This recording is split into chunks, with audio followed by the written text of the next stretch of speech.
Eres un tío maruja.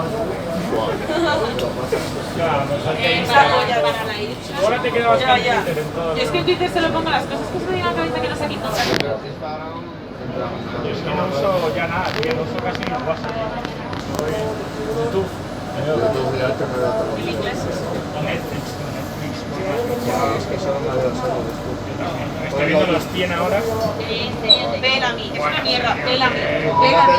Patricia, Bellamy. Me lo han dicho, es buena. Piensas cachondo de A mí se me hizo corta Gambito de Dama. Sí, pero Gambito es incluso más larga. Es que estas son de 6 capítulos, de 1 hora. Joder, Gambito son 7. Pero no sé qué. Yo creía que eran 10 o algo así, pero de repente llega al 7 y gana el top este y luego se termina.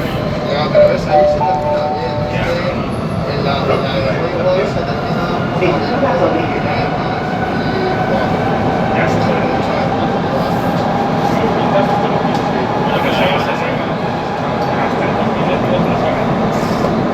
Es que hasta mira, ¿sabes? cuando saque la nueva temporada de Pussy Breaker, hay que vérsela. Yo no me gusta Breaker. Es que no me gusta, tío. Me vi 2 capítulos y me pareció más lenta. A ver, es lenta. Breaking Bad es 3 monos. Breaking Bad es lenta, pero me interesaba más el rollo, ¿sabes? No Breaking era- Bad ya no me encanta.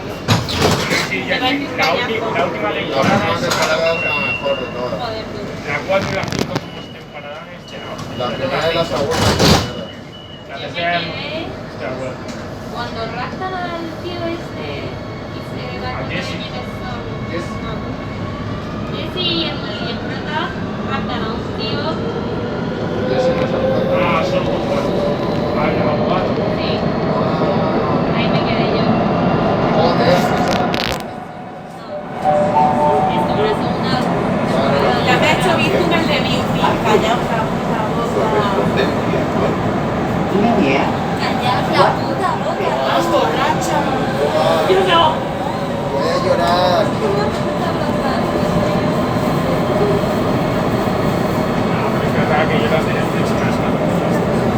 Todo lo que vemos en Netflix es una puta mierda. Venga, esto va a matar el tiempo. Y al final te vicias. Te vicias. Los de Me tiempo parece una votan. mierda. Yo me puse cosas en plan, claro, Hostia, me tengo que catar botas. claro, yo dije, tal, me la voy a ver.